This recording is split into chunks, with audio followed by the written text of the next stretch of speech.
Hello everyone, a warm welcome to Tolle and welcome to a brand new super beautiful triangular shawl tutorial. Today I'm going to show you a triangular shawl crocheted from 5 double crochet clusters. It's super simple with a truly stunning color gradient. We start down here at the bottom with a dark blue with a little bit of yellow mixed in. Then it transitions over to pink, then to a lot of blue, green actually. And on the outside we have blue and brown again. The fabric expands very quickly in width, as you can clearly see right here. So what we have is a very flat triangle, and the angle here is quite obtuse. And when it is then pulled together like this, we actually have relatively little volume. Inside the scarf, the long side up here is approximately 1.60 meters in length.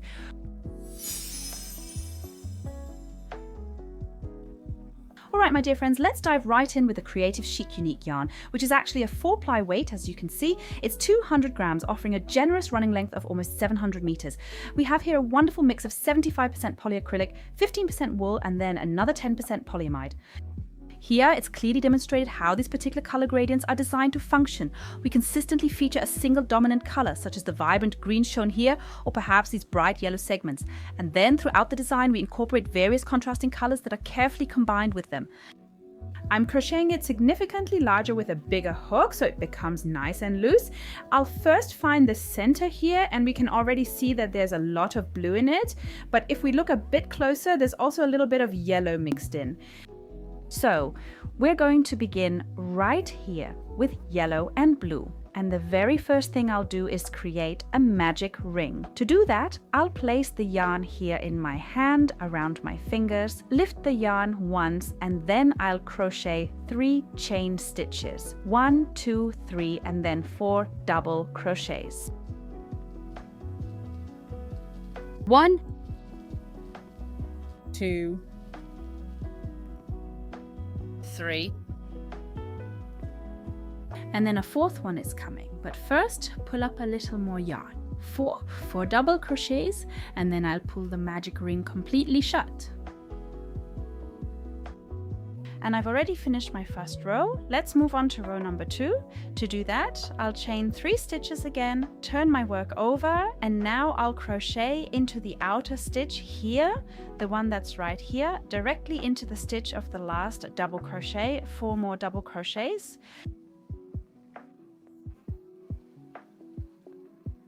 Three and number 4.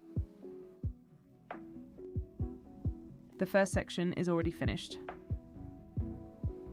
Then we'll continue here along the outside, around the chain stitch, yarn over, and in that same spot, crochet 5 double crochets. 1, 2, 3,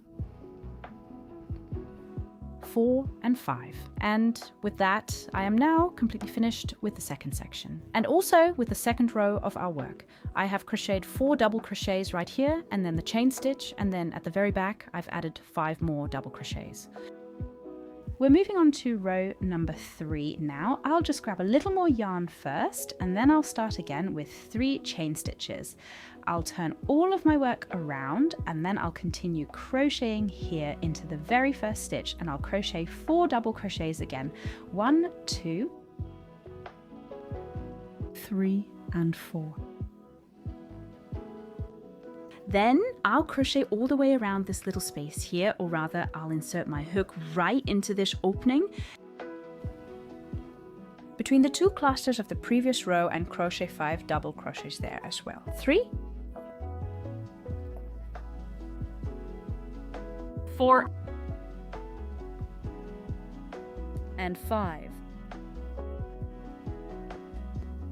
Then on the outside here, around the chain stitch, we'll naturally be working 5 double crochets. Once more, 1, 2, 3, 4, and 5, and I've now crocheted 3 of these little clusters right here. And you can see the whole piece is nice and loose, but it's not too wide or excessively gappy. So the holes here naturally below these clusters are of course entirely intentional, but it's also not too gappy here between the individual stitches themselves.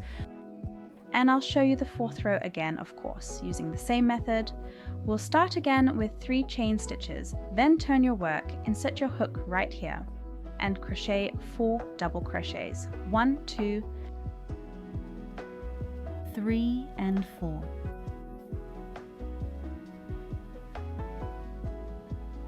Let's continue here. 1, 2,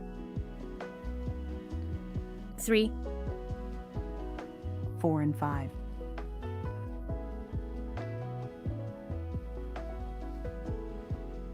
All right, so we're going to continue right here, and we have another 5 to go. Number 1, 2, 3, 4, and 5.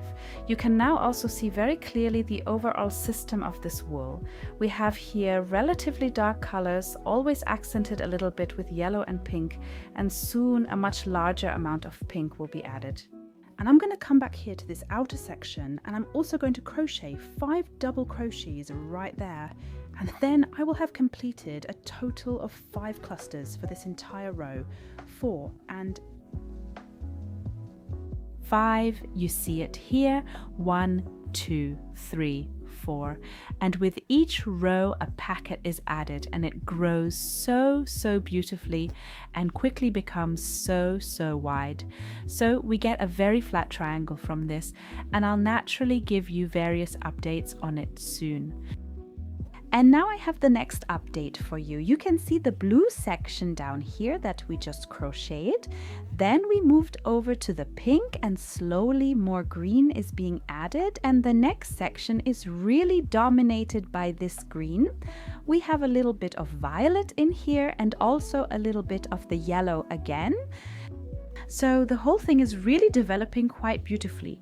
Shape-wise, there's a slight curve, but it's really developing super nicely in width. And I'll just count 1, 2, 3, 4, 5, 6, 7, 8, 9, 10 rows I've already crocheted, and I'll also quickly measure it. Up here we naturally have it slightly curved, already about 54 centimeters. So my dear friends, I'm back again, and I've crocheted this shawl to a really lovely size.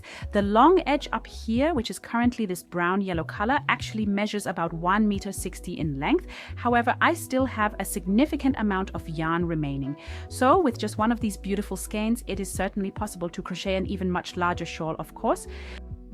And I'm going to show you here the different color layers that we have. They also vary in width. For example, I have this green section here, which has become quite wide. It extends here over 1, 2, 3, 4, 5, 6 rows, sometimes more, sometimes less. Before I pause, even though the rows here are naturally much narrower, pause, I also have narrow stripes here, pause. So the yarn itself is very flexible regarding the actual length of the individual color sections, pause. There's simply no real guarantee on that. And then I had the pink here, the blue, and now it's shifting into the brown. Super pretty. I really like this color combination. And I'm going to finish the scarf right here now, and that's with 5 double crochets right here on the outer edge around the chain stitch. And that was now the very last double crochet that I have just crocheted. I'll just trim this thread right here, cut it off, pull it out, then I'll fasten the thread right here. And of course, I'll also secure it firmly at the very tip, and then the fabric will actually be completely finished. What I really like about it is the lovely width. So we're building up the width very quickly here and still don't get as much height as you would with other triangular shawls. So it's a relatively narrow triangle, as you can see here. I'll just gather it up like this. The effect is, of course, that you don't have quite as much bulk here that you then wear around your neck, so it's more of a light spring scarf. And I hope you all enjoyed this again and had some fun. You'll of course find the instructions again in our shop, and we'll see each other next time again at Tolle Wolle. Until then, bye!